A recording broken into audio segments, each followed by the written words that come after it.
அல்லேலூயா. ஸ்தோத்திரம். மூன்றாவது வார்த்தை யோவான் 19:26 ஸ்திரீயே அதோ உன் மகன் என்றார், அதோ உன் தாய் என்றார்.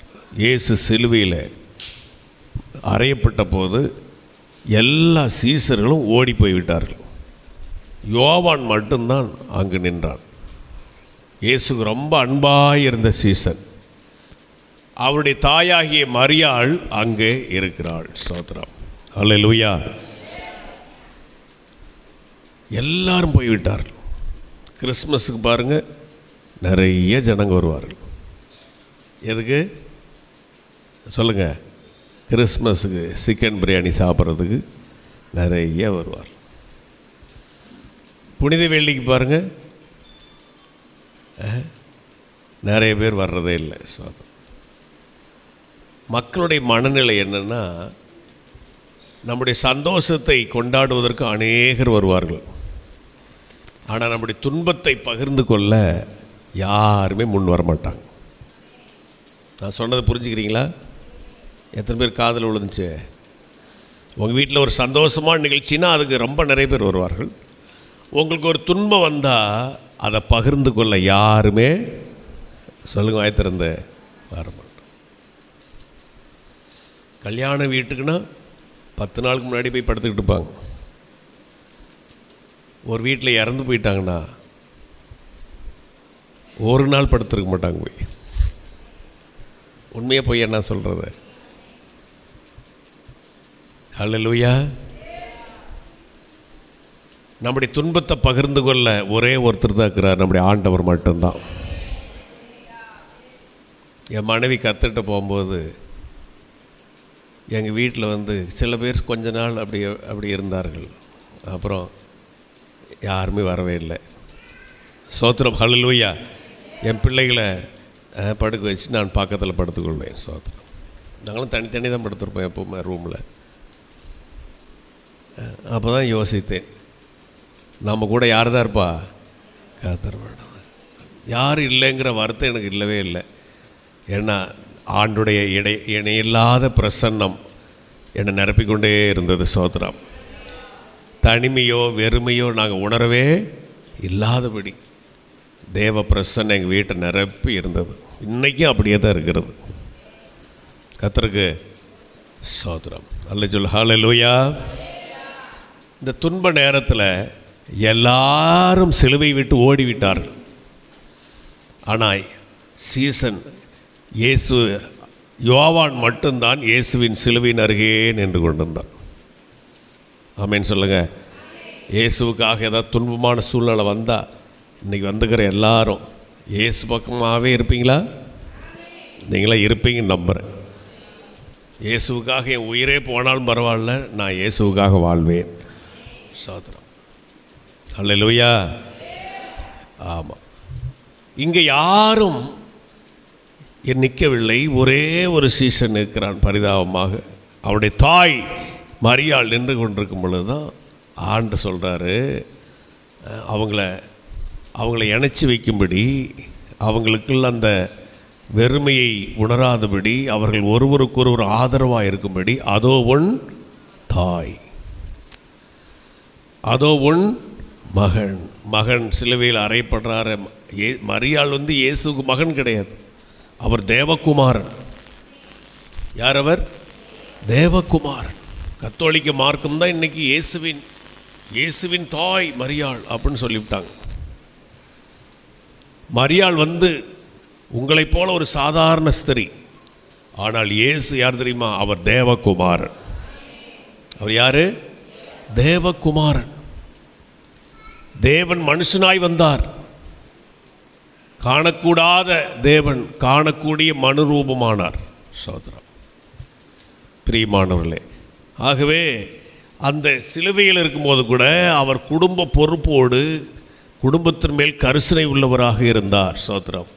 இன்றைக்கி உலகத்தில் மக்கள் பார்க்கும் பொழுது, புருஷனை பார்க்கும், ஆண்களை பார்த்தாலும் சரி, பெண்களை பார்த்தாலும் சரி, பிள்ளைகளை பார்த்தாலும் சரி, குடும்ப பொறுப்பே இல்லாமல் சொல்லுங்கள் சுற்றிக்கிட்டு இருக்கிறத பார்க்குறோம். அங்கே சாப்பாட்டுக்கு வெளியில் இருப்பாங்க, இங்கே குடிச்சிட்டு சொல்லுங்கள் குடிச்சிட்டு சுற்றிக்கிட்டு இருப்பாங்க. ஒரு சகோதரி சொல்கிறாங்க, டாஸ்மார்க்குக்கே 500 ரூபா தினம் போகுதுங்க ஐயா. 1000 ரூபா சம்பாரித்து 500 எங்கே போகுது? கவர்மெண்ட்டுக்கு போகுது. பரவாயில்ல. குடும்ப பொறுப்பே இல்லாமல் உதாரித்தனமாக பிள்ளைகள் வாலிப வயசாக வந்துட்டால் போதும், அப்பா அம்மா பேச்சை கேட்குறதே இல்லை, பெற்றோர் கீழ்ப்படுகிறது இல்லை, அவங்க பாட்டுக்கு சுற்றுறாங்க. சோத்திரம். நாம் எல்லாரையும் கர்த்தர் குடும்பம் என்கிற ஒரு அமைப்புகளை வைத்திருக்கிறார். ஆமாம் சொல்லுங்கள், வாய் திறந்து. சபையும் ஒரு குடும்பம். ஆமீன் சொல்லுங்கள். சோத்திரம். குடும்பங்களின் குடும்பம் சபை. சபைகளை ஒருத்தர் விசாரிக்க வேண்டும், ஒருத்தருக்கு ஒருத்தர் பாரப்பட வேண்டும், ஒருத்தருக்காக ஒருத்தர் ஜெபிக்க வேண்டும். ஆமீன் சொல்லுங்கள். சோத்திரம். ஏதோ வந்தோம் போனோன்னு பஸ்ஸில் உட்காந்துட்டு போவாங்க இல்லையா, உனக்கு எனக்கு சம்மந்தமே இல்லை மாதிரி உட்காந்துக்கிட்டு போவாங்க. பார்த்துருக்கீங்களா? பஸ்ஸில் பக்கத்தால் திரும்பி கூட பார்க்க மாட்டாங்க. சபை பஸ்ஸு கிடையாது, இது டூரிஸ்ட் பஸ்ஸு. இது என்ன பஸ்ஸு? வாயத்தரங்க எல்லாரும். டூரிஸ்ட் போயிருக்கீங்களா? எத்தனை பேர் டூரிஸ்ட் போயிருக்கீங்க? போனதே இல்லையா? டூரிஸ்ட் போனால் எல்லாம் ஃப்ரெண்ட்ஸுங்க சொந்தக்காரங்களாம் சேர்ந்து ஒரு வண்டி எடுத்து வாடகை எடுத்துகிட்டு போவாங்க. எல்லாம் அப்படி ஜாலியாக கும்மாளம் போட்டுக்கிட்டு டான்ஸ் ஆடிக்கிட்டு எல்லாம் ஒருத்தர் பேசிக்கிட்டு ஒருத்தர் சாப்பாடு ஒருத்தர் வாங்கி சாப்பிட்டுக்கிட்டு ரொம்ப ஜாலியாக போவாங்க டூரிஸ்ட். அதே டவுன் பஸ்ஸில் போய் பாருங்கள், அல்லது ரூட் வண்டியில் போய் பாருங்கள், கொஞ்சம் கைப்பட்டவங்க இடிக்காத அப்படின்னு சண்டை. அங்கே ஒரு சண்டை நடந்து அங்கே ஒரு பஞ்சாயத்து பண்ணுறதுக்கு யார் வரணும்? கண்டக்டர் வரணும். நான் நிறையா நாளில் நான் பஞ்சாயத்து பண்ணியிருக்கிறேன் பஸ்ஸில். தேசாமருமா பரவாயில்லமே, கைத்தானமாக பட்டுருச்சு. எத்தனை சண்டைகள். பஸ்ஸு மாதிரி உனக்கும் எனக்கும் எந்த சம்மந்தம் இல்லை, அப்படி போகக்கூடாது நாம் எல்லோரும். ஆமேன். மரியாளும் இயேசுவின் தாயாகிய மரியாளும் யோவானும் நிஜமான அம்மா மகன் இல்லை. ஆனால் அப்படி ஒரு பந்தத்தை தேவன் அங்கே ஏற்படுத்தினார். நாமளும் சபையில் எல்லோரும் சகோதர சகோதரிகள். ஒரு பாட்டியை பார்த்து ஒரு அம்மா என்கிட்ட கேட்டாங்க, அம்மா நெருஞ்சிப்பேட்டை ஜிக்கி அம்மா, இது உங்கள் அம்மாவா அப்படின்னாங்க. ஆமாம்மா அம்மா தான், அம்மா மாதிரி தான், எனக்கு நிறைய அம்மா இருக்காங்க அப்படின்னு. ஆமாம்மா நானும் ஒரு அம்மா தான் உங்களுக்கு அப்படின்னு சொல்லி சேர்த்தான். ஆமாம், எங்கே என்ன பெத்த அம்மா வர்றதே இல்லை சர்ச்சுக்கு, ஆனால் எனக்கு நிறைய அம்மா இருக்காங்க. ஹல்லேலூயா. நிறைய பாட்டிமாருங்க இருக்காங்க, எனக்கு நிறைய சகோதர சகோதரிகள் இருக்கிறார்கள். சோத்திரம். ஆமீன் சொல்லுங்கள், வாய் திறந்து. சோத்திரம். எங்கள் பிள்ளைகள் சின்ன பிள்ளையாக இருக்கும்போது பவானிலேருந்து ஒரு பாட்டி வருவாங்க. அவங்க ஒவ்வொரு வாரமும் ஏதாவது செஞ்சுக்கிட்டு வருவாங்க. ஒரு கத்திரிக்காய் பொரியல், ஒரு சிக்கன் செஞ்சுக்கிட்டு வருவாங்க, ஒரு குழம்பு தக்காளி பச்சி. ஒவ்வொரு வாரமும் சும்மா வரவே மாட்டாங்க, ஒரு போசி எடுத்துக்கிட்டு. நாங்கள் ஏதாவது கடையில் வாங்கி சாப்பிடுவோம், ஞாயிற்றுக்கிழமை சாப்பாடு எங்கே அப்படி கொண்டாந்து கொடுக்க வருவார்கள். சோத்திரம். நல்ல சொல்லு. ஹல்லேலூயா. ஹல்லேலூயா. சோத்திரம். எங்கள் அம்மாலாம் ஒரு நாள் செஞ்சுட்டு வந்து தந்ததில்லை. அப்படி உலகத்தில் நம் குடும்பத்தில் தேடாத உறவுகள் வெளியில் இருக்கிறது. ஆமீன். சபையில் இருக்கிறது. அதுக்கு 85-90 வயசு பக்கமாக ஆக போகுது. அதனால் எங்கள் வீட்டில் கொண்டாந்து ஒரு வாரம் 10 நாள் வச்சு சாப்பாடு கொடுத்து வீட்டுக்கு கொண்டு போடலான்னு சொல்லி கூட்டிகிட்டு வந்தேன். நமக்கு பெத்தாத அம்மாவா? சோத்ரா. நம்முடைய சகோதர சகோதரி எல்லோரும் நமக்கு தாய் தகப்பன் சகோதரர்களாக நம்முடைய சபையில் நாம் என்ன செய்யணும்? அதை பார்க்க வேண்டும். ஆமீன் சொல்லுங்கள். சோத்ரம். ஹல்லேலூயா. நம்முடைய குடும்பத்தில் பொறுப்புள்ளவர்களாக இருக்க வேண்டும். பெற்றோர்களை விசாரிக்க வேண்டும். பெற்றோர்களுக்கு தேவையானதை நாம் செய்ய வேண்டும். சோத்ரம். ஆமாம். பெற்றோர்கள் பிள்ளைகளுக்கு செய்ய வேண்டிய கடமை என்ன செய்யணும்? செய்ய வேண்டும். அப்படிப்பட்ட ஒரு சூழ்நிலையை ஆண்டவர் இந்த இடத்துல உருவாக்கி கொடுக்கிறார். ஆமீன் சொல்லுங்கள். 1 தீமோத்தேயு 5:8 படிச்சிங்கன்னா, ஒருவன் தன் சொந்த ஜனங்களையும் விசேஷமாய் தன் வீட்டாரையும் விசாரியாமல் போனால் அவன் விசுவாசத்தை மறுதலித்தவனும் அவ்விசுவாசியிலும் கெட்டவனுமாயிருப்பான். படிங்க. ஒருவன் தன் சொந்த ஜனங்களையும் விசேஷமாக தன் வீட்டாரையும் விசாரியாமல் போனால் அவன் அவிசுவாசி விட கெட்டவன். நம்ம விசுவாசிகள் நம்முடைய குடும்பத்தை, நம்முடைய ஜனங்களை, சொந்த ஜனங்களை நல்லா இருக்கீங்களா ஃபோன் போட்டாவது விசாரிக்க வேண்டும். அவள் குடும்ப கஷ்டங்களுக்காக ஜெபிக்க வேண்டும். அவளை ஆலயத்துக்கு வர வைக்க வேண்டும். ஸ்தோத்திரம். அப்படி செய்யாமல் போனால் நாம் அவிசுவாசி விட மோசமான ஆள் அப்படிங்கிறதா. நல்ல சொல்லு ஹல்லேலூயா. சோதரம். அவங்க பேசாட்டி நீங்கள் பேசுங்க, விசாரிக்காட்டி நீங்கள் விசாரிங்க, அவங்களுக்காக ஜெபிங்க. கலாத்தியர் 6:2 படிச்சிங்கன்னா, கலாத்தியர் 6:2 ஒருவர் பாரத்தை ஒருவர் சுமந்து இப்படியே கிறிஸ்துவின் பிரமாணத்தை நிறைவேற்றுங்கள். ஆமென். சோதரம். இயேசு நம்முடைய பாரத்தை சுமந்தார், நம்முடைய நோய்களை சுமந்தார், நம்முடைய பலவீனங்களை சுமந்தார், நம்முடைய அக்கிரமங்களை சுமந்தார் சிலுவையில். அப்படி நாம் ஒரு சகோதர சகோதரியுடைய நம்முடைய சபையில் இருக்கிற அவருடைய பாரங்களை நாம் என்ன செய்யணும்?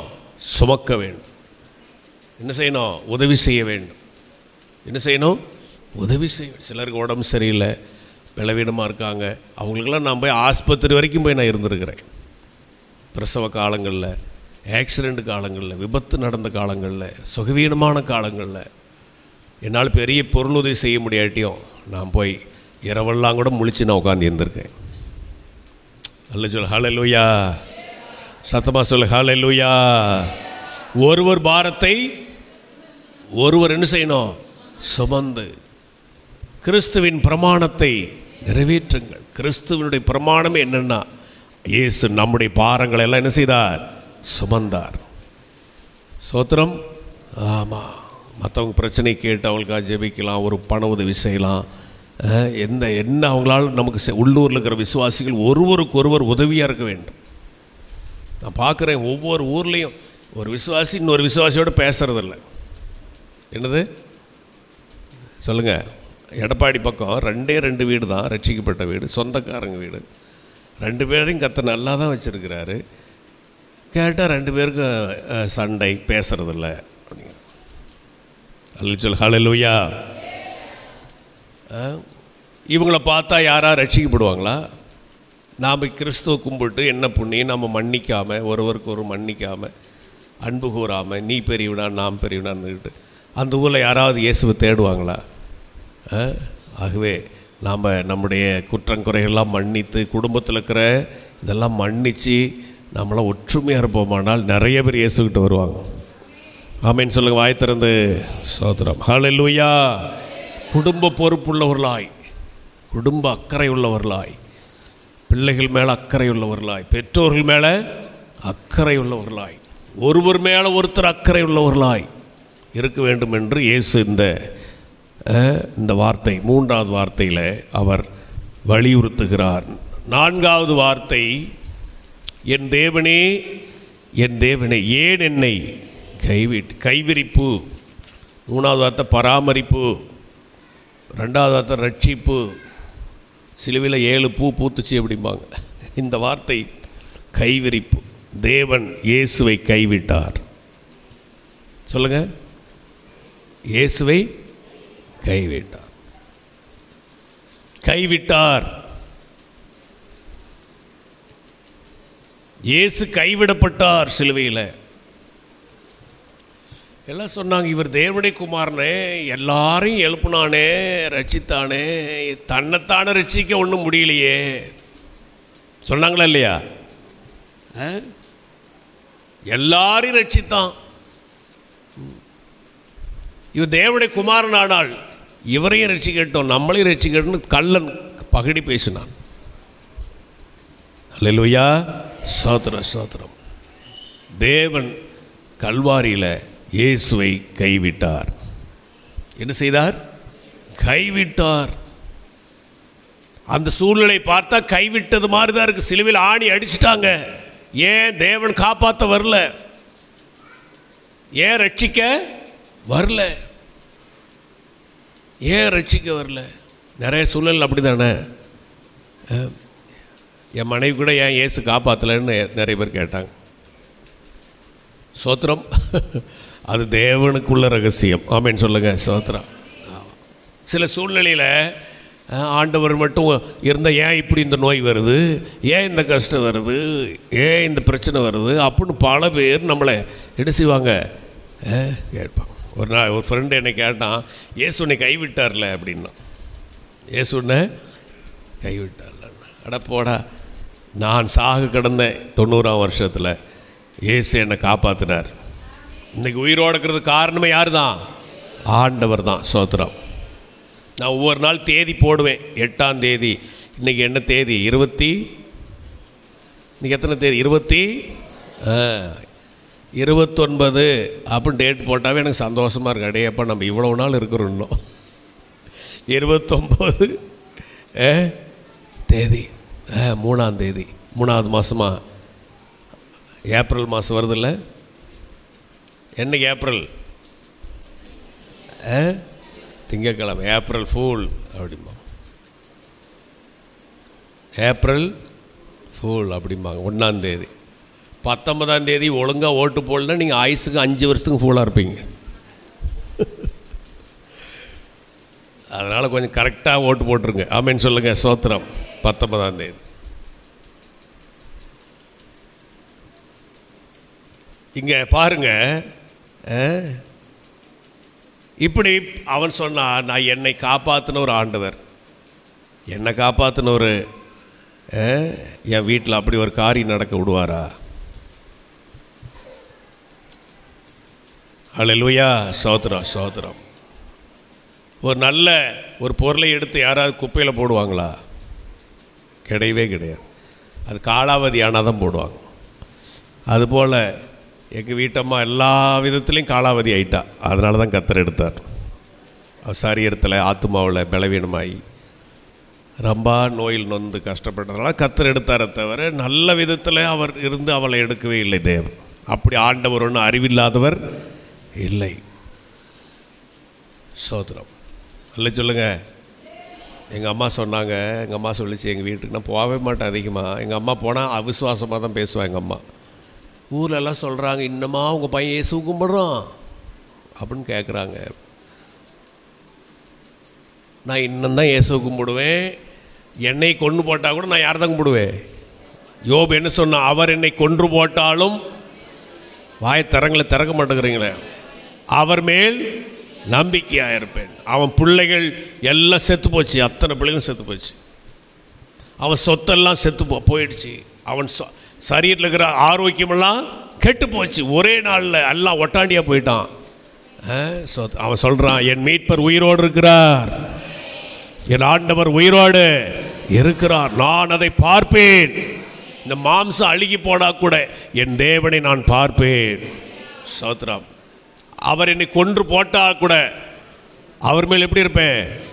இதுதாங்க விசுவாசம். ஸ்தோத்திரம். ஏதோ ஒரு கஷ்டம், ஏதோ ஒரு நோய், ஏதோ ஒரு பலவீனம், ஏதோ ஒரு இழப்பு வந்ததும் தேவன் இல்லைன்னு சொல்லிட்டு போகிறதுக்கு அப்படிப்பட்ட ஒரு விசுவாசி நமக்கு ஆண்டுக்கு தேவையே கிடையாது. ஸ்தோத்திரம். ஹல்லேலூயா. அப்படி என்ன வந்தாலும் கர்த்தருக்காக நிற்பீங்களா? அப்படி நின்னீங்கன்னா கர்த்தர் உங்களுக்கு 2 மடங்கு திருப்பி கொடுப்பார். கர்த்தர் ஸ்தோத்திரம் உங்களை ஆசீர்வதிப்பார். ஹல்லேலூயா. எல்லாம் நல்லா நடந்தால் ஓகே, ஆண்டவர் நல்லவர். ஆப்போசிட்டாக நடந்தால் கர்த்தர் கெட்டவர். அப்படிப்பட்ட ஆள் இயேசுக்கு தேவையே கிடையாது. ஸ்தோத்திரம். ஆமென். இயேசு போல தன் ஜீவனை வெறுக்காவிட்டால் அவன் எனக்கு சீசனாய் இருக்க மாட்டான். இந்த உயிரையை வெறுத்துடணும். நமக்குள்ள எல்லாத்தையும் வெறுத்தாதான் நம்ம கர்த்தருக்கு சீசனாக நிற்க முடியும். நம்மகிட்ட இருக்கிறது எதுவுமே போகும், எப்போ வேணாலும் போகும். ஆமாவா இல்லைங்களா? ஸ்தோத்திரம். நம்முடைய வீட்டில் இருக்கிற பொருளோ பணமோ நகையோ கொரோனா காலத்தில் எல்லாமே போச்சு. ஏன்? உயிரே எல்லாரும் நிறைய பேரோட உயிர் போனது. பணக்காரர்கள், டாக்டர்கள், பாஸ்டருங்க, விசுவாசிங்க எல்லாம் கணக்கு பார்க்காம கொரோனா தன் கணக்கை முடிச்சது பார்த்தோம் நாம் எல்லாரும். ஹல்லேலூயா. நிலையற்ற உலகத்தில் எதுவுமே நிரந்தரம் இல்லை இயேசுவை தவிர. ஸ்தோத்திரம். ஆமென் சொல்ல. ஹல்லேலூயா. ஸ்தோத்திரம். ஏன் என்னை கைவிட்டாரா? 3ஆம் நாள் தேவன் அவரை உயிரோடு எழுப்பினார். ஸ்தோத்திரம். உயிரோடு எழுப்பினார். ஹல்லேலூயா. உலகம் பகடி பண்ணம், சிலுவையில் அவரை தூக்கியாச்சு. தேவன் அவரை காப்பாற்ற வரல. இவர் ஒரு பெரிய பாவி. ஏன்னா அந்த காலத்தில் ரோமர்கள் பெரிய பாவி தூக்கு தண்டனை கைதிகளை தான் சிலுவை மரத்தில் தூக்குவாங்க. சிலுவையில் தூக்கப்பட்டால் அவன் தூக்கு தண்டனை கைதின்னு அர்த்தம். கொடூரமான மரணம், சாகு வரைக்கும் சிலுவையில் தொங்கிடுவார்கள். அவன் சாகவில்லை, ஆனால் கால் எலும்பு உடைப்பாங்க. எலும்பு அப்படியே வச்சு என்ன செய்வாங்க? சமட்டி வச்சு உடைச்சிருவாங்க. உடைச்சிட்டாங்கன்னா செத்துருவாங்க. ஸ்தோத்திரம். தண்ணி இல்லாமல், சாப்பாடு இல்லாமல், வெயிலில், மொட்டை வெயிலில் எத்தனை நாள், 1 நாள் 2 நாள் பார்ப்பாங்க. அவன் சாகலை அப்படின்னா அவன் கால் எலும்பை ஒடிச்சிருவாங்க. இயேசுவின் கால் எலும்பு ஒடிக்கவே இல்லை. ஒடிக்கிறதுக்கு முன்னாடி இயேசு மரித்தார். ஏன்னா நீதிமானுடைய எலும்புகள் முறிக்கப்படுவதில்லை. ஸ்தோத்திரம். சில மணி நேரங்களிலே அவர் ஜீவனை விட்டார் என்று வேதத்தில் படிக்கிறோம். ஹல்லேலூயா. சத்தமாக சொல்லுங்க, ஹல்லேலூயா, ஹல்லேலூயா. முட்கிரீடம் சூட்டப்பட்ட தலையை பார்ப்பீ, பொற்கீடம் சூட்டி நானும் புகழ்ந்திடுவி. முட்கிரீடம் சூட்டப்பட்ட தலையை பார்ப்பீ, பொற்கிரீடம் சூட்டினாலும் புகழ்ந்திடுவே. வாரினால் அடிப்பட்ட முதுகை பார்த்து, வாரினால் ஒவ்வொரு காயங்களாய் முத்தம் செய்வி, ஒவ்வொரு கைத்தட்டி முத்தம் செய்வி. இன்ப இயேசு ராஜாவை நான் பார்த்தால் போதும், மகிமையில் அவரோடு நான் வாழ்ந்தால் போதும். இன்ப இயேசு ராஜாவை நான் பார்த்தால் போதும், மகிமையில் அவரோடு நான் வாழ்ந்தால் போதும். நித்தியமா மோட்ச வீட்டில் சேர்ந்தால் போதும், நித்தியமாய் மோட்ச வீட்டில் சேர்ந்தால் போதும். அல்லேலூயா கூட்டத்தில் நான் வாழ்ந்தால் போதும், அல்லேலூயா கூட்டத்தில் நான் மகிழ்ந்தால் போதும். இன்ப இயேசு ராஜாவை நான் பார்த்தால் போதும், மகிமையில் அவரோடு நான் வாழ்ந்தால் போதும். இன்ப இயேசு ராஜாவை நான் பார்த்தால் போதும், மகிமையில் அவரோடு நான் வாழ்ந்தால் போதும். அல்லேலூயா. ஏசாயா 54:7 இமைப்பொழுது உன்னை கைவிட்டேன், ஆனாலும் உருக்கமான இரக்கங்களால் உன்னை சேர்த்துக்கொள்வேன். ஆமென். கர்த்தர் நம்மை சேர்த்துக்கொள்வார். எத்தனை பேர் நம்புறீங்க? கஷ்டத்தில் இருக்கிற உன்னை கர்த்தர் சேர்த்துக்கொள்ளுவார். வியாதியில் இருக்கிற உன்னை கர்த்தர் சேர்த்துக்கொள்ளுவார். உபத்திரப்பட்டு கொண்டிருக்கிற உன்னை கர்த்தர் சேர்த்துக்கொள்ளுவார். நிந்தையில் வாழ்கிற உன்னை கர்த்தர் விடமாட்டார், அவர் சேர்த்துக்கொள்ளுவார். கைத்தட்டி கர்த்தரை சோத்தரிங்க. ஓரா பாபா பாபா பாபா. அல்லேலூயா, ஹல்லேலூயா, ஹல்லேலூயா. சங்கீதம் 22:1 இதே வசனம் சொல்லுது, என் தேவனே, என் தேவனே, ஏன் என்னை கைவிட்டேன். தாவீது சொல்லுகிறான். தாவீது அப்படி, இது மேசியாவின் சங்கீதம். தாவீதை கைவிட்டது போல் அவன் அப்படி சொல்றான். ஏன் என்னை கைவிட்டே. ஸ்தோத்திரம். ஹல்லேலூயா. கர்த்தருக்கு ஸ்தோத்திரம். ஓசியா 11:7-8 படிச்சீங்கன்னா, ஓசியாவின் புஸ்தகம் 11:7-8 படிங்க சீக்கிரமா.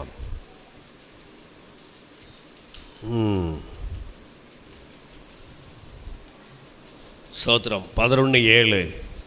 என் ஜனங்கள் என்னை விட்டு விலகிற பற்றி கொண்டிருக்கிறார்கள், உன்னதமான இடத்தில் வரவழைத்தாலும் ஒருவனும் எழும்புகிறது இல்லை.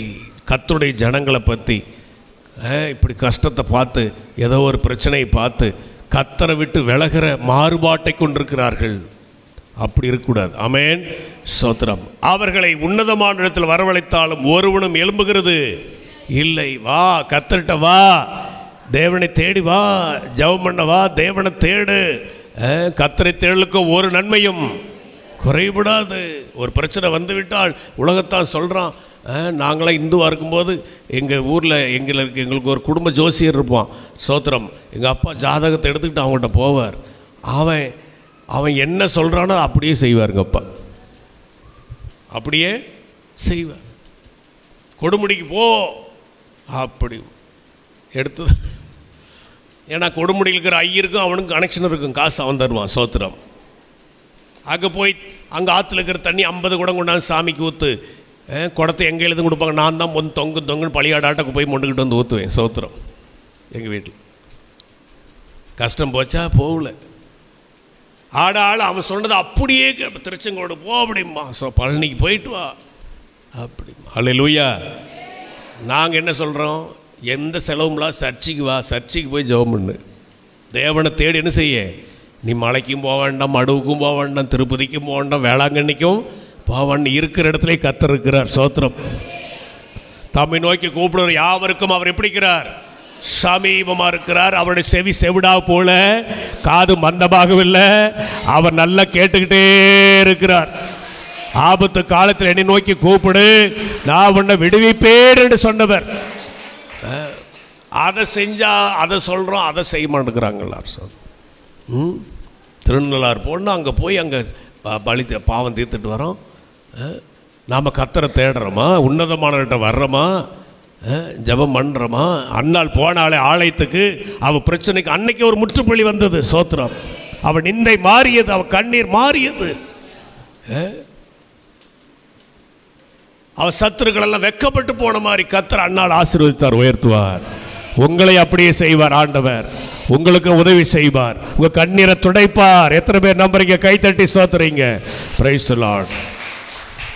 8ஆம் வசனம் படிச்சீங்கன்னா, 8ஆம் வசனம், இப்ராஹிமே ஆண்டு சொல்ல, உன்னை எப்படிப்பா கைவிடுவேன்?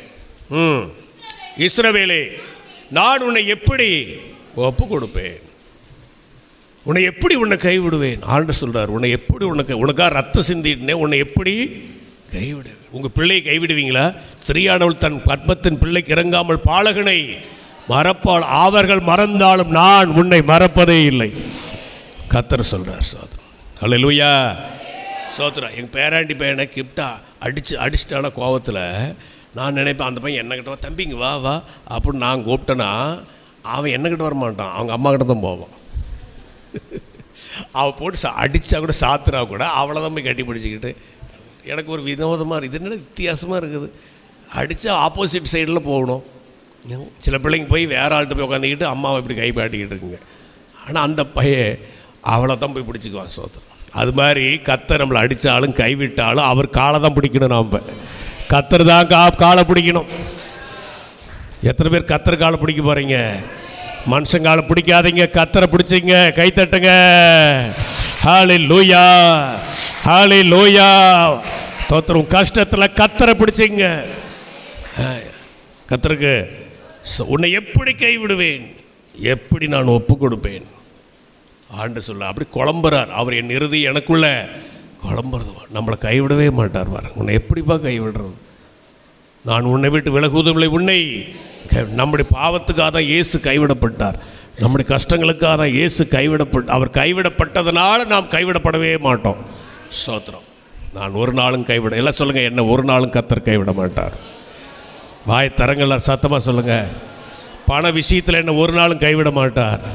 30 வருஷமாக இயேசு ஊழியம் செய்கிறேன், ஒரு நாள் என்னை ஆண்டவர் பண விஷயத்தில் கைவிட்டதே இல்லை. சோறு இல்லைன்னு உட்கார்ந்ததில்லை நான். ஸ்தோத்திரம். ஆமென் சொல்லு. ஹல்லேலூயா. என் தேவை ஏதோ ஆண்டவர் அப்படி பிளான் பண்ணி சில காணிக்கைகள் கரெக்டாக வரும் எனக்கு. கர்த்தருக்கு ஸ்தோத்திரம். சில காணிக்கை நின்று போவோம். ஏன் ஆண்டவர் நின்று போச்சுன்னா அப்புறம் அது அடுத்த வாரம் வரும். ஆமென் சொல்லுங்கள். நிறுத்தி எப்போ கொடுக்கணுமோ அப்போ கொடுப்பார் ஆண்டவர். ஸ்தோத்திரம். உண்மையை சொல்கிறேன். ஹல்லேலூயா. சரீர சுகத்தில் ஆண்டவர் கைவிட்டதே இல்லை. ஸ்தோத்திரம். ஆமாம், எதுலேயுமே அவர் கைவிட்டது இல்லை. நான் பார்க்கிறேன். கைவிடா தெய்வம். ஆமென் சொல்லுங்க. கைவிடா தெய்வமே, கருணையின் சிகரமே, மெய்யான எல்லாம் கையை தூக்கி பாடு. கையை தூக்கி. என் வாழ்வின் பாக்கியமே, முழந்தாள் படியிட்டு முழுவதும் தருகிறேன். நான் முழந்தாள் படியிட்டு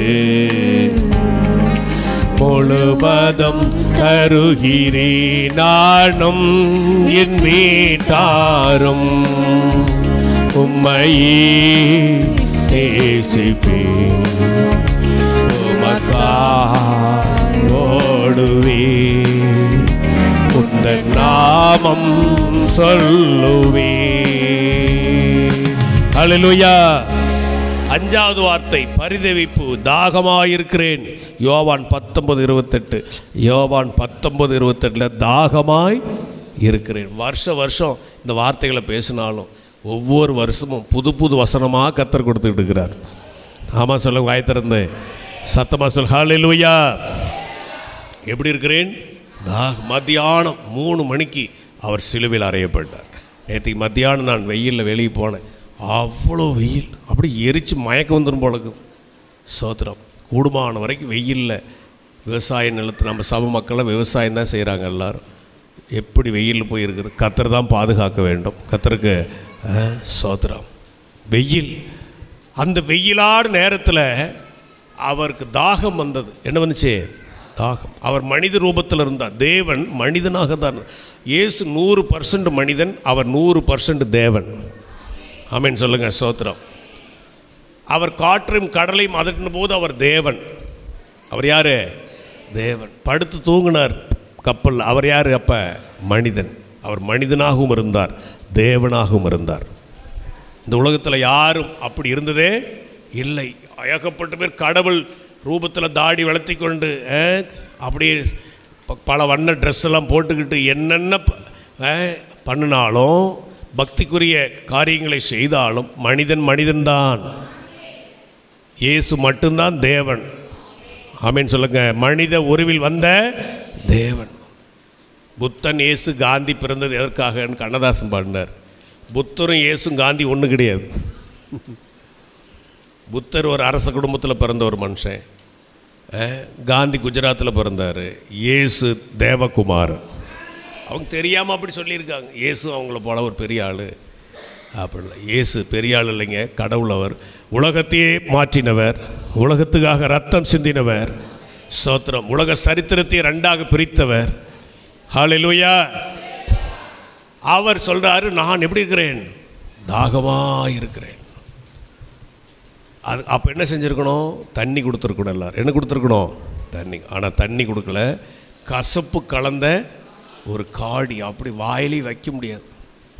அது எதுக்கு கொடுப்பாங்கன்னா, அது சிலுவை மரத்தில் இருக்கிறவங்களுக்கு அதை கொடுப்பாங்களாம்.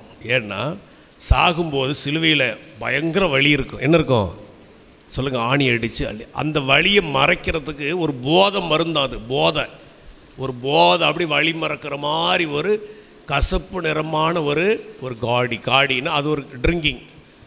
சோத்திரம். இப்போ வாட்டர்லாம் குடிக்கிறாங்களா? அதுன்னு இனிக்குதா? எப்படின்னு தெரியாது எனக்குலாம். சோத்திரம். குடித்தவங்களுக்கு தான் தெரியும். போய் குடிச்சு பார்க்காதீங்க. யாராவது அப்படி மெதுவாக தண்ணி குடிக்கணும் அப்படி வேக வேகமாக குடிச்சிட்டு ஒரு அப்படி ஏதோ போட்டு அமுத்திக்குவாங்க வெளியே வர அமுக்கிறதுக்கு. அப்படின்னா அது ஒரு குடிக்க தகுந்த ஒரு பானமே கிடையாது சார். ஹல்லேலூயா. அந்த வழியை மறப்பதற்காக அந்த மரண குற்றவாளிகளுக்கு அந்த காடியை தருவார்களாம். குடிச்சிட்டா கொஞ்ச நேரம் அந்த வழி இல்லாமல் அப்படி செத்துருவாங்க சார். இயேசுக்கு அதை கொடுத்தாங்க. ஆனால் ஆண்டவர் அதை வாங்கி அதை ருசி பார்க்கவே இல்லை. அவருக்கு அது தெரியும். அப்படின்னா அவருக்கு தாகத்துக்கு தண்ணி இல்லாமல் தாகமாகவே அவர் மரித்தார். சோதரம். அவர் தாகத்துக்கு என்ன கொடுக்கல? அவங்க சவாயத்தரங்கள் எல்லாரும் தண்ணியே கொடுக்கல. உலகத்துக்கே தாகம் தீர்க்கிற ஆண்டவருக்கு அன்னைக்கு சிலுவையில் தாகத்தை யாரும் தீர்க்கவில்லை. அவர் தாகத்தோடையே தான் இருந்தார். சோதரம். ஒரு வசனம் படிச்சிங்கன்னா சங்கீதம் 69:21 இந்த வசனம் வருது. தீர்க்க தரிசனமான வசனம். படிங்க. என் ஆகாரத்தில் என் தாகத்திற்கு காடியை குடிக்க கொடுத்தார்கள் அப்படின்னு. ஆமென் சொல்லுங்க. ஸ்தோத்திரம். ஹல்லேலூயா. அப்படின்னா ஏசப்பா தாகத்தோடையே தான் மரித்தார். ஸ்தோத்திரம். அவர் இன்னமும் அவர் தாகமாகத்தான் இருக்கிறார். அவர் தாகத்தை சொல்லுங்கள். சாகும்போது என்ன வேணும் கேளு அப்படிம்பாங்க. என்ன கேட்டாலும் எடுத்து ஊற்றுவாங்க. தண்ணி ஊற்றிக்கிட்டே இருப்பாங்க. தண்ணியாவது ஊற்றுங்க கடைசி வரைக்கும் அப்படிம்பாங்க. சில பேர் காசை போட்டு தண்ணி ஊற்றுவாங்க. எதை? அப்படின்னா கடைசின்னு அர்த்தம். அதுதான் போயிடுவாங்க. ஸ்தோத்திரம். சில பேர் உயிரே போகாது. அவங்க காட்டு மேலே தான் மனசு இருக்குது, அந்த காட்டு மண்ணை கரைச்சி ஊற்றுங்க அப்படிம்பாங்க. சில பேர் காட்டு மண்ணை எட்டு வந்து கரைச்சி ஊற்றுவாங்க, போயிடுவாங்க. ஸ்தோத்திரம். உலகத்தில் அப்படிலாம் பார்க்குறோம். ஆனால் ஆண்டவர் குடிக்கிறதுக்கு ஒரு பச்சை தண்ணியை ஜனங்க என்ன செய்யலை அன்றைக்கி கொடுக்கவில்லை. ஸ்தோத்திரம். சொன்னார் ஒரு இடத்துல ஓமை சொன்னார். நான் பசியாக இருந்தேன், எனக்கு போஜனம் கொடுத்தீர்கள். நான் தாகமாக இருந்தேன், என் தாகத்தை தீர்த்தீர்கள். நான் காவலில் இருந்தேன், என்னை பார்க்க வந்தீர்கள். நான் வஸ்திரம் இல்லாமல் இருந்தேன், எனக்கு வஸ்திரம் கொடுத்தீர்கள் அப்படின்னு சீசரில் பார்த்து சொல்கிறேன். இவங்க கேட்குறாங்க, ஆண்டவரே நாங்கள் எப்போ உங்களை பார்த்து நாங்கள் வஸ்திரம் கொடுத்தோம், எப்போ நாங்கள் உங்களுக்கு சாப்பாடு போட்டோம், எப்போ உங்கள் தாகத்தை தீர்த்தோம் அப்படின்னு கேட்குறாங்க. அப்போ இயேசு சொல்கிறாரு, இந்த சிறியரில் ஒருவனுக்கு எதை செய்தீர்களோ அதை எனக்கே செய்தீர்கள். எனக்கே யாருக்காவது தாகம் தீர்த்தோம்னா அது யாருடைய தாகத்தை தீர்க்கிறோம்? இயேசுவின் தாகத்தை. யாருக்காவது ஒரு சோறு போட்டால் அது யாருக்கு போடுறோம்? வாய்த்தரங்களாரும் இயேசுவுக்கு போடுறோம். யாருக்காவது ஒரு வஸ்திரம் தர்றோம், ஒரு ஏழைகளுக்கு இல்லாதவர்களுக்கு, அது யாருக்கு தர்றோம்? ஏழைக்கு இறங்குறவன் கர்த்தருக்கு கடன் கொடுக்குறான். நம்ம ஊரில் இருக்கிற எல்லாருக்கும் கடன் கொடுப்போம், கர்த்தருக்கு கொடுக்க மாட்டோம் கடன். கர்த்தருக்கு கடன் கொடுக்குற ஒரே ஒரு வழி யார் என்ன தெரியுமா? அது ஏழைகளுக்கு உதவி செய்ய வேண்டும். சத்தமாக சொல்லு ஹல்லேலூயா, சத்தமாக சொல்லு ஹல்லேலூயா. சோதர சோதர சோதர ஏழைகளுக்கு சாப்பாடு போடுறது, சபையில் ஏதாவது ஒரு ஆகாரம் இருந்துக்கிட்டே இருக்கணும். சோத்திரம். அது கர்த்தருக்கு செய்கிறது. யாருக்கு செய்கிறது? கர்த்தருக்கு செய்கிறது. அப்படி நாம் இந்த உலகத்தில் ஏழை எளியவர்களுக்கு சிறியவர்களுக்கு நாம் எதை, சபையில் இருக்கிற மக்களுக்கு நாம் எதை செய்கிறோமோ அது யாருக்கு செய்கிறோம்? கர்த்தருக்கு செய்கிறோம். ஆமேன்னு சொல்லுங்கள். ஒரு நாள் சமாரியா ஸ்திரீகிட்ட போய் இயேசு கேட்டார், தாகத்துக்கு கொஞ்சம் தண்ணி கொடு அப்படின்னு கேட்டார். அவ சொல்கிறா, நீங்கள் யூதர், நாங்களாம் சமாரியர்கள், நாங்கள் எங்கள் வீட்டில் எங்ககிட்ட போய் தண்ணி வாங்கி நீங்கள் குடிக்கூடாது அப்படின்னு அவள் சொல்கிறான். அப்படி தான் இருந்துச்சு அந்த காலத்தில். யூதர்களும் சமாரியர்களும் புழங்க மாட்டாங்க, ஒருத்தருக்கு ஒருத்தர் பிடிக்காது. ஹல்லேலூயா, சோத்திரம். ஆனால் இயேசு அங்கே போய் தண்ணி வாங்கி குடிக்க போகும்போது அவர் என்ன கேட்குறாரு? தாகத்துக்கு தான் கேட்டுட்டு பரிசுத்தாவி பற்றி பேசுகிறார் ஆண்டவர். நான் கொடுக்கும் தண்ணீரை கொடுக்கிறவனுக்கு ஒரு காலம் தாகம் உண்டு, அது அவனுக்குள்ளே நித்திய ஜீவகாலமாய் ஊறுகிற நீரூற்றாய் இருக்கும் அப்படின்னு சொல்லிட்டு, நான் இந்த தண்ணீரை குடிக்கணும் மறுபடியும் தாகம் உண்டாகும், நான் கொடுக்கும் தண்ணீரை குடிக்கிறவனுக்கு ஒரு காலம் தாகமாயிருக்கிறேன்னு சொல்லிட்டு ஆண்டவர் தாகத்தை சொல்லிட்டு அங்கே ஒரு பிரசங்கத்தை நடத்துகிறார். சோத்திரம். அது மட்டுமல்ல, அந்த சம்பாஷணையின் மூலமாக அவள் போய் அந்த ஊரில் இருக்கிற அத்தனை பேரை இயேசுக்கிட்ட கூட்டிகிட்டு வரா. வந்து பாருங்க, ஒருத்தர் வந்திருக்கார், கிறிஸ்துவான் பாருங்க வந்து அப்படின்னு சொல்லி எல்லாரையும், அந்த ஊர் மக்கள் அனைவரையும் இயேசுக்கிட்ட கொண்டு வந்து சமாரியா நாடு முழுவதும் இயேசுவை ஏற்றுக்கொண்டார்கள். அல்ல சொல்ல ஹல்லேலூயா, சத்தமா சொல்ல ஹல்லேலூயா. இயேசுவின் தாகம் என்ன? தண்ணி கொடுக்குறோமே இல்லையே, இந்த ஊரில் இருக்கிற மக்களை இயேசுக்கிட்ட கொண்டு வரணும். அம்மாப்பேட்டை ரட்சிக்கப்படணும். ஆமேன்னு சொல்லுங்கள். ஊமாரிட்டு ரட்சிக்கப்படணும், நெருஞ்சிப்பேட்டை ரட்சிக்கப்படணும், ஆரியக்கவுனூர் ரட்சிக்கப்படணும். அநேக மக்கள் கத்தரண்டை வரணும், சிங்கம்பேட்டை கத்தரண்டைக்கு வரணும். ஜனங்கள்லாம் இயேசுவை தேடி என்ன செய்யணும்? வரணும். அதுதான் ஆண்டுடைய பெரிய தாகமாக இருக்கிறது. தோத்திரம். ஹல்லேலூயா, சத்தமா சொல்லுங்க ஹல்லேலூயா. பிரியமான ஆண்டவருடைய தாகத்தை தீர்க்கிற மக்களாய் நாம் இருப்போம். கர்த்தருக்கு ஸ்தோத்திரம். 6வது வார்த்தை முடிந்தது என்றார். யோவான் 19:28 எடுத்தா சேர்த்து சீக்கிரமாக படிங்க. யோவான் 19:28. பின்பு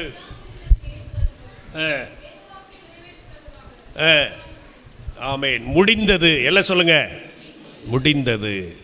ஃபினிஷ் அப்படின்னார், முடிந்தது. கர்த்தர் இயேசு கிறிஸ்து இந்த பூமியில் எதுக்காக வந்தாரோ எல்லாவற்றையும் அவர் நிறைவேற்றி முடித்தார். யோவான் 17:4 படிச்சிங்கன்னா, பூமியிலே நான் உம்மை மகிமைப்படுத்தினேன், செய்து முடித்தேன். ஆமேன், செய்து முடித்தேன். இயேசு செய்து முடித்தார். மனிதனுக்கு என்னென்ன செய்யணுமோ ரட்சிப்பின் காரியங்கள் எல்லாவற்றையும் அவர் சிலுவையில் செய்து முடித்து விட்டார். ஆமேன் சொல்லுங்க. ஸ்தோத்திரம். தேவ ஆட்டுக்குட்டி இயேசு யாரு? தேவாட்டுக்குட்டி. அவர் வெள்ளாடல்ல, செம்மறியாடல். இன்னைக்கு உலகத்தில் கோயிலில் போய் பலியிடுறாங்க. என்னது? ஆட்டுக்குட்டிகளை பலியிடுகிறார்கள். இயேசுக்கு பேர் ஆட்டுக்குட்டி ஆனவர். யோவான் சொல்கிறான், இதோ உலகத்தின் பாவத்தை சுமந்து தீர்க்கிற தேவ ஆட்டுக்குட்டி. இது என்ன ஆட்டுக்குட்டி? தேவா. நம்ம இந்த உலகத்தின் பாவத்தை, மொத்த பாவத்தையும், ஒவ்வொரு மனிதனுடைய பாவத்தை மட்டுமல்ல, இந்த மொத்த உலகத்தில் இது முன்னாடி பிறந்து போன மக்கள், இன்னைக்கு இருக்கிற மக்கள், இனி பிறக்க போகிற அத்தனை மக்களுடைய பாவங்களையும் சுமந்து தீர்த்த தேவாட்டுக்குட்டி இயேசு கிறிஸ்து. அல்லேலூயா. நிகழ்கால, எதிர்கால, கடந்த கால, எல்லா முக்கால பாவங்களையும் இயேசு சுமந்து முடித்தார். ஸ்தோத்திரம். ஆமென் சொல்லுங்க. ஹல்லேலூயா. ஆமாம், ஸ்தோத்திரம். மனிதன் பரலோகம் போகிறதுக்கு என்ன வழியோ அதெல்லாம் செஞ்சு முடிச்சிட்டார் ஆண்டவர். பரிகாரத்தை செய்து முடித்து விட்டார். இயேசு விசுவாசித்த போது ஒரு மனிதன் பரலோகம் போகலாம். ஸ்தோத்திரம். நீ இனிமேல் போய் கடவுளை திருப்திப்படுத்த ஒரு ஆட்டையோ மாட்டையோ கோழியோ பலியிட தேவையில்லை, பொங்க வைக்க தேவையில்லை, ஒரு மெழுகுவர்த்தி பற்ற வைக்க தேவையில்லை. ஏன்னா அவர் பரிகாரமாய் செய்து முடித்து விட்டார். ஸ்தோத்திரம். ஹல்லேலூயா. ஸ்தோத்திரம். நிறைய சாவுக்கா வீட்டில், கல்யாண வீட்டில், எல்லா வீட்லையும் என்னங்க ஒரு சாங்கியமே பண்ணுறது இல்லைங்களா அப்படின்னு கேட்பாங்கள்ல இந்து மக்கள்லாம். அதான் எங்கள் ஆண்டவர் எல்லாத்தையும் செஞ்சு முடிச்சிட்டார் சிலுவையில். அதை நாங்கள் விசுவாசித்து நம்பி செய்கிறதுனால நாங்கள் ஒரு சாங்கியும் பண்ணுறதில்ல. ஆமென். இயேசு செஞ்ச அவர் சிந்தின ரத்தத்தை விட, அவர் சிலுவையில் செஞ்ச பரிகாரத்தை விட இந்த பூமியில் செய்கிற எந்த பரிகாரமே அதுக்கு ஈடாக வர முடியாது. அல்லேலூயா. ஏங்க பழத்தையும் தேங்காயும் உடைச்சி வச்சா போதுமா? இயேசு தன் சரீரத்தை உடைத்தார். தன் கைகளை கால்களை ஆணி கடாவ வைத்தார். ஸ்தோத்திரம். ஹல்லேலூயா. ஆட்டை கூட ஒரே செகண்டில் வெட்டி ரத்தத்தை எடுத்துடுறாங்க. ஆனால் சிலுவை மரணம் கொஞ்சம் கொஞ்சமாக உடம்புல இருக்கிற ரத்தமும் தண்ணி வெளியே போய் அப்படி ஜீவனை கொடுக்க, அப்படி ஒரு மரணத்தை யாருமே அடைந்ததில்லை. ஸ்தோத்திரம். ஆமென் சொல்ல. ஹல்லேலூயா. ஸ்தோத்திரம். ஆடு வெள்ளாட்டுக்கடா ரத்தமெல்லாம் உன் பாவத்தை நீக்கி அந்த காலத்தில் சுத்தம் பண்ணிச்சு. ஆனால் குற்றமில்லாத மாசற்ற இயேசுவின் ரத்தம் நம்ம மனசாட்சியை சுத்திகரிப்பது எவ்வளவு நிச்சயம். ஸ்தோத்திரம். எபிரேயர் 9:14 படிச்சிங்கன்னா அங்கே ஒரு வசனம் சீக்கிரம் முடிக்கிறேன், படிங்க. 9:14. எபிரேயர் 9:14.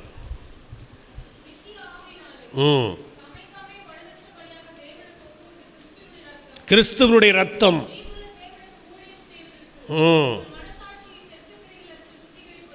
எவ்வளவு நிச்சயம். இயேசுவின் ரத்தம் நம்மளை சுத்திகரிப்பது எவ்வளவு நிச்சயம். பவுல் சொல்றான், நல்ல போராட்டத்தை போராடினேன், ஓட்டத்தை முடித்தேன், விசுவாசத்தை காத்துக்கொள். எத்தனை பேர் சொல்லுவீங்க இப்படி? நல்ல போராட்டம். எல்லாம் சொல்லுங்க. இந்த பூமியில் என்ன போராட்டம்? வாயத்தரங்க எல்லாரும். தண்ணிக்கு போராடுறான், வேலைக்கு போராடுறான், சாப்பாட்டுக்கு போராடுறான், எதுக்கோ மனுஷன் போராடுறான். விசுவாசத்துக்காக இயேசுவுக்காக போராடுறதா நல்ல போராட்டம். ஸ்தோத்திரம். இந்த உலகத்தில் ஒரு போராட்ட வாழ்க்கை தான் நமக்கு. ஹல்லேலூயா. நித்திய இளைப்பாறுதல் கர்த்தரண்டையில் இருக்குது நமக்கு. ஸ்தோத்திரம். இது பாடுகள் நிறைந்த உலகம்தான். ஆடாலும் அவன் சொல்கிறான், நான் விசுவாசத்தை காத்துக்கொண்டேன். விசுவாசத்தை சத்தமாக சொல்லுங்க. விசுவாசத்தை கடைசி வரைக்கும் காத்துக்கொள்ளணும். நல்ல போராட்டம். இது என்ன போராட்டம்? நல்ல போராட்டம். நல்ல போராட்டம் சொல்லுங்களா. நல்ல போராட்டம். போராடாத உலகத்தில் மனிதனே கிடையாது. எல்லாமே போராடுது உலகத்தில். கோழி குஞ்சு பாருங்க கழுகுகிட்ட தப்ப போராடுது. வீட்டில் இருக்கிற எலி பாருங்க பூனைக்கிட்ட தப்ப போராடுது இல்லையா? இந்த சர்ச்சுக்குள்ள, பழைய சர்ச்சுக்குள்ள பூனை இருக்குது, எலி இருக்குது. பூனையை டிமிக்கி கொடுத்துட்டு எலி இருக்குது. ஒரு நாள் ஒரு கூடை கொட்டி பார்க்குறேன், 10 எலி குட்டி கிடக்குது. நான் யோசித்தேன், ஆண்டவரே, இந்த எலி இருக்கும்போது, இந்த பூனை இருக்கும்போது எப்படி இந்த எலி இங்கே வீட்டுக்குள்ளே வந்துச்சு? லஞ்சங்கிறது கொடுத்துருச்சோ? 2 பரம எதிரிங்க, ஆனால் ஒரே வீட்டில் இருக்குது. அதை ஏமாற்றி போராடி பிழைக்குது. எது? எலி. ஏங்க அதுக்கு இருக்கிற தைரியம் நமக்கு இல்லைங்க. அல்லேலூயா. ஏதாவது ஒன்று ஐயோ போராட்டமாக இருக்குது. எப்படி இருக்குது? இந்த அணில் மரத்துலலாம் அணில் நிறைய இருக்குது. நான் கூட ஒரு இளநீ குடிக்கல, அது நிறைய குடிச்சு போட்டுக்கிட்டு கீழே இறங்கி வந்துச்சுன்னா செத்துச்சு அது. ஏன்னா இங்கே பூனை இருக்குது. என்ன இருக்குது? ஒன்று இறங்கினதை கண்டா பறந்து போய் அடிச்சிடும் அப்படி. ஆனால் அந்த அணில் அப்படி கீழே இறங்கும் ஜாக்கிரதையாக இறங்குது. எப்படி இருக்குது? யாராவது இருக்காராங்களான்னு பார்த்துட்டு தான் இறங்கி அப்படி கொஞ்ச நேரம் விளையாண்டுட்டு அப்படி டக்குன்னு ஏறிடும். ஒரு நாள் பார்க்குறேன், அப்படியே ஒரு அணில் சிக்கிடுச்சு, துரத்திக்கிட்டு போய் ஒரே அடியாக அடித்து அது கடிக்கவே இல்லை போனேன். ஆனால் அந்த அணில் நினை போச்சு, செத்து போச்சு. உலகத்தில் யாருங்க போராட்டம் இல்லை? உலகத்தில் இருக்கிற அத்தனை செடி கொடிகளுக்கும், அத்தனை பூச்சி பறவைகளுக்கும், விலங்குகளுக்கும் எல்லாத்துக்கும் என்ன உண்டு? வாயத்தரங்க உண்டா இல்லைங்களா? ஸ்தோத்திரம். அல்லேலூயா. கோழிக்கு போராட்டம் இல்லையா? அந்த பக்கமாக ஒரு நாய் வரும், துரத்துறது. எதை? அது பறந்து மேலே போய் ஏறி உட்காந்துக்க. அதுக்கு போராட்டம். உலகத்தில் உயிரினங்கள் அனைத்தும் கற்ப வேதனைப்படுகிறது. நாம் தான் சோர்ந்து போயிடும். அதுக்கெல்லாம் ரட்சகர், நமக்கு ஒரு ரட்சகர் இருக்கிறார், நமக்கு ஒரு அடைக்கலம் இருக்கிறார், நமக்கு ஒரு அடைக்கல பாறை இருக்கிறது. அவருடைய கண்மலையின் மறைவில் நாம் இருக்கிறோம். நாம் ஏன் பயப்பட வேணும்? நமக்காக எல்லாவற்றையும் செய்து முடித்த ஆண்டவர் நம்மோடு இருக்கிறார். அவர் எதை இன்கம்ப்ளீட்டாக பண்ணி வைக்கவே இல்லை. உனக்கான எல்லா காரியத்தையும் அவர் செய்து முடித்து விட்டார். ஆமென் சொல்லுங்க. ஸ்தோத்திரம். கடைசி பெட்டி வரைக்கும் நமக்கெல்லாம் ஆயத்தம் பண்ணி வச்சிருக்கிறார். நம்புறீங்களா? நம்புறீங்களா இல்லை சொல்லுங்க. ஸ்தோத்திரம். ஹல்லேலூயா. நல்ல கரங்களை தட்டி ஆண்டவரை ஸ்தோத்திரம் பண்ணுங்க. தோத்திரம் தோத்திரம் தோத்திரம் தோத்திரம் தோத்திரம். எல்லாருக்கும் தெரியும், எல்லாவற்றையும் அவர் நிறைவேற்றி முடித்திருக்கிறார். கர்த்தருக்கு ஸ்தோத்திரம். கடைசி வார்த்தை, பிதாவே உம்முடைய கைகளின் ஆவியை லூக்கா 23:46. சீக்கிரம் படிங்க, ஜெபம் பண்ணுவோம். எல்லாம் சேர்ந்து படிங்கப்பா.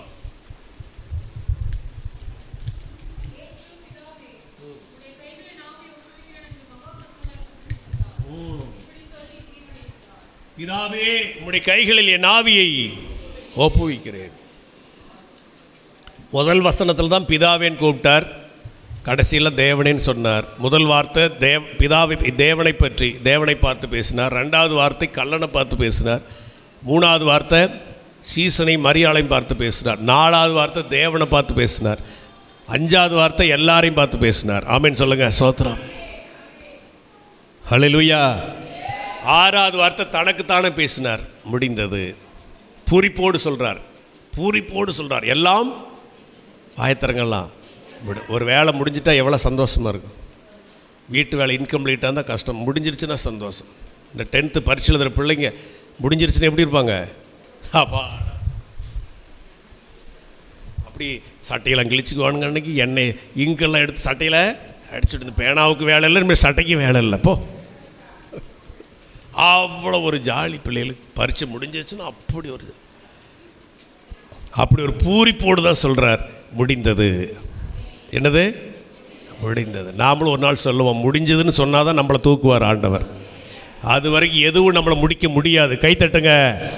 எந்த நோயை முடிக்க முடியாது, எந்த போராட்டமும் நம்மளை முடிக்க முடியாது. அல்லேலூயா. நான் வர்றேன்னு எளியா சொன்னான், ஆண்டவரே நான் சாகிறேன்னு சொன்னான். அவனுக்கு கூட சோறு போட்டு அவனை திரும்ப ஊழியம் செய்ய வச்சார். ஆமென் சொல்லுங்க. நாம் எப்போ பரலோகம் போகணும் அவருக்கு தெரியும். ஆமென் சொல்லுங்க. ஸ்தோத்திரம். அது வரைக்கும் நம்ம எத்தனை சோர்ந்து போனாலும், எத்தனை ரிப்பேர் ஆனாலும் நம்மளை ஆண்டவர் நடத்துவார். ஹல்லேலூயா. ஸ்தோத்திரம். கடைசி வார்த்தையில் உம்முடைய கைகளின் ஆவியை ஒப்புவிக்கிறேன். ஒப்புவிப்பு. சங்கீதம் 31:5. ஒப்புவிப்பு. உமது கையில் என் ஆவியை நீர் என்ன செய்தீர்? மீட்டுக்கொண்டீர். இப்படி ஒரு விசுவாசம், தைரியம் யாருக்கு வரும்? கர்த்தருடைய பிள்ளைகளுக்கு தான் வரும். நம்முடைய ஆவி யார் தந்தது? கர்த்தர் தந்தது. சொல்லுங்கள்லாம் வாய் திறந்து. கர்த்தர் தந்த ஆவி. மனுஷனுடைய ஆவி கர்த்தர் தந்த தீபம். கர்த்தர் தந்த தீபம் நம்முடைய ஆவி. இந்த ஆவி தன்னை விட்டு வந்த தேவனிடத்துக்கே போகுது. எங்கே போகுது? வாய்த்தரங்க எல்லாரும் தேவனிடத்து. எங்கே போகணும்? சத்தியமாக நாம் தேவனிடத்துக்கு போவோம். உலகத்திலேயே உயரமான வீடு யாருக்கு தெரியுமா இருக்குது? நம்ம நாட்டில் இருக்கிற அனில் அம்பானிக்கு தான் இருக்குது. ஆகாச வீடு எத்தனை 56 மாடி என்னமோ கட்டியிருக்கான். உலகத்திலேயே மிக உயரமான வீடு யாருது? அந்த அம்பானி. பரவாயில்ல, அவர் உழைத்து சம்பாதித்து பெரிய கோடீஸ்வரர், உலக கோடீஸ்வரர் லிஸ்ட்டில் இருக்கிறார். சோத்திரம். உலகத்திலே மிக உயர்ந்த பெரிய அரண்மனை எதுன்னு இங்கிலாந்து தேசம் பிரிட்டிஷ் மகாராணி எலிசபெத் அவங்க அரண்மனை தான் விலை உயர்ந்த அரண்மனை. அதுக்கு அடுத்த வீடு அம்பானி வீடு இந்தியாவுக்கு. அதுக்காக சோத்திரம். ஆனால் அம்பானிக்கு பரலோகத்தில் ஒரு சென்ட் இடம் கிடையாது. என்ன கிடையாது? இது உண்மையா பொய்யா? அவன் வீட்டை பார்த்துருக்கீங்களா? அவர் வீட்டை உயரமாக இருக்கும். அப்படி எத்தனை மாடி ஏறி இறங்குறதுன்னு அவர் வீட்டில் அப்படி ஹெலிகாப்டர் வந்து இறங்குறதுக்கு பிளாட் இருக்கும். ஒவ்வொரு மாடியும் ஒவ்வொன்று. ஆனால் பரலோகத்தில் ஒரு துளி ஊண்டு இடம் அவர் ரட்சிக்கப்பட்டார்னு கிடைக்கும். அவர் ரட்சிக்கப்படுவாங்களா? ஐஸ்வர்யவான் தேவராஜ்யத்தில் பிரவேசிப்பது அரிது. சோதரம். அப்படி பரலோக ராஜ்யத்தில் டிக்கெட் போட்டு வாங்கணும்னா அவங்க தான் முதல் ஆளாக இருப்பாங்க. இத்தனை கோடி கட்டினா பரலோகத்தில் இடம் இருக்குது அப்படின்னு சொல்லி பிளாட் போட்டாருன்னா பரமபிதா, நமக்கெல்லாம் நாம் ஒருத்தர் கூட நம்ம இடம் வாங்க மாட்டோம். இந்த பூமியிலேயே நமக்கு இடம் இல்லாமல் உட்காந்துக்கிட்டு இருக்கிறோம். லட்சமாக போகுது, 5 லட்சம் 10 லட்சத்துக்கு போகுது. அன்றைக்கி 30 லட்சத்துக்கு விற்ற காடு இங்கே அம்மா பேரில் இப்போ 1 கோடிக்கு போகுது. அல்லேலூயா, ஸ்தோத்திரம். அப்படின்னா பணக்காரன் தான் பரலோகத்துக்கு போவான், நம்மளும் ஒருத்தர் கூட போக மாட்டான். இல்லை, யார் வேணாலும் போகலாம், இயேசு மூலம்தான் போக முடியும். இயேசு யார் விசுவாசிக்கிறானோ அவன் தான் தேவராஜ்யத்தில் பிரவேசிக்க முடியும். அவர் சொல்கிறார், என் ஆவியும் கையில் ஒப்பு வைக்கிறேன். நம்முடைய காவியும் கர்த்தருடைய கையில் ஒப்பு வைக்கணும். ஆமேன். ஒப்புவித்ததை அந்நாள் பரியந்தம் அவர் காத்துக்கொள்ள வல்லவராக இருக்கிறார். நாம் கர்த்தர்கிட்ட ஒப்பு கொடுப்போம். நம்ம வாழ்க்கை யாருக்கு ஒப்பு கொடுப்போம்? கர்த்தருக்கு. பிசாசுக்கல்ல, கர்த்தர்கிட்ட ஒப்பு கொடுப்போம். ஒரு பேங்கில் கொண்டு போய் நகையை வைக்கிறோம், அந்த நகையை பத்திரமா வச்சுருப்பாங்க. யார்? பேங்கர். அப்படி தானே? சாவி, ஒரு சாவி நம்மக்கிட்ட இருக்கும், ஒரு சாவி பேங்கில் இருக்கும். எப்போ வேணாலும் நாம் போய் அந்த பேங்கில் திறந்து அந்த நகையை பார்த்துட்டு வரலாம். அந்த நகையை கொடுக்கலைன்னா பேங்க்காரன் தொலைஞ்சான், அவன் பத்திரமாக பார்த்து வச்சுருப்பான். சேஃப்டி லாக்கர் போட்டு ஆளார வச்சு திருட வராமல் உடைக்காமல் அதை கண்மணி போல் செக்யூரிட்டி போட்டு பாதுகாப்போம். இந்த உலக பேங்க்காரனே நகை பத்திரமா பார்க்குறான்னா நம்ம பரமபிதா ஆமென் சொல்லு. ஹல்லேலூயா. நம்மளை பாதுகாக்க விடுவாரா? ஸ்தோத்திரம். நம்ம ஒப்புவிச்சாடா பத்திரமா நம்மளை பாதுகாத்துக்குவார். ஸ்தோத்திரம். பரலோகம் சேர்ப்பார். ஆமென் சொல்லுங்க எல்லாரும். ஹல்லேலூயா. எல்லாம் முழங்கால் படியிடுவோம், நாம் ஜெபிப்போம். ஸ்தோத்திரம்.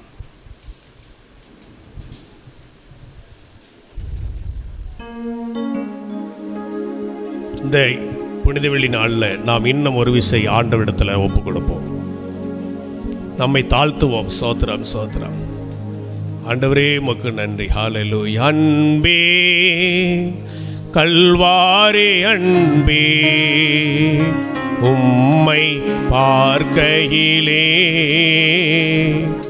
என் உள்ளம் உடையுதப்பா. அன்பே, கல்வாரி அன்பே, உம்மை பார்க்கையிலே என் உள்ளம் உடையுதப்பா. தாகம் தாகம் என்றே எனக்காய் ஏங்கி நின்றீர். தாகம் தாகம் என்றீர், எனக்காய் ஏங்கி நின்றீர். பாவங்கள் சுமந்தீர், பரிகார பலியானீர். என் பாவங்கள் சுமந்தீர், பரிகார பலியானீர். அன்பே, கல்வாரி அன்பே, உம்மை பார்க்கையிலே என் உள்ளம் உடையுதப்பா. உம்மை பார்க்கையிலே என் உள்ளம் உடையுதப்பா. அணைக்கும் கரங்களிலே ஆணிகளாய் இயேசுவே, அணைக்கும் கரங்களிலே ஆணிகளாய் இயேசுவே, நினைத்து பார்க்கையிலே நெஞ்சம் உருகுதையா. நினைத்து பார்க்கையிலே என் நெஞ்சம் உருகுதையா.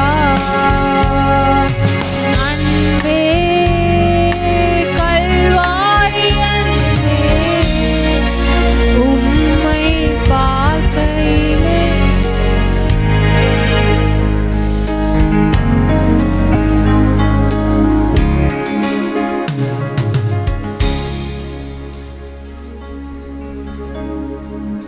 அவனும் அப்படி கர்த்தரை நோக்கி ஜெபிப்போம்.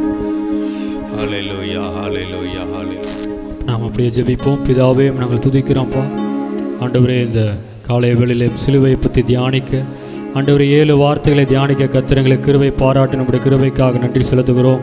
எங்களை மன்னித்து ஆண்டவரே உம்முடைய சமூகத்தில் எங்களை ஏற்றுக்கொண்ட உம்முடைய கிருபைக்காக நன்றி செலுத்துகிறோம்ப்பா. ஆண்டவரே, மெய்யாகவே எங்கள் பாடுகளை ஏற்றுக்கொண்டு எங்கள் துக்கங்களை சுமந்தவரே நாங்கள் துதிக்கிறோம்ப்பா. ஆண்டவரே, சிலுவை நாங்கள் நோக்கி பார்க்கிறோம். ஆண்டவரே, சிலுவை நாங்கள் நோக்கி பார்க்கிறோம்ப்பா. ஆண்டவரே, நாங்கள் இன்றைக்கு பிழைக்க எங்களுக்கு உதவி செய்த உம்முடைய கிருபைக்காக நன்றி செலுத்துகிறோம். எங்களை தாழ்த்துகிறோம். ஆசீர்வதிங்க இயேசுவின் நாமத்தில் பிதாவே. ஆமென். சோதரம். ஹல்லேலூயா ஹல்லேலூயா ஹல்லேலூயா.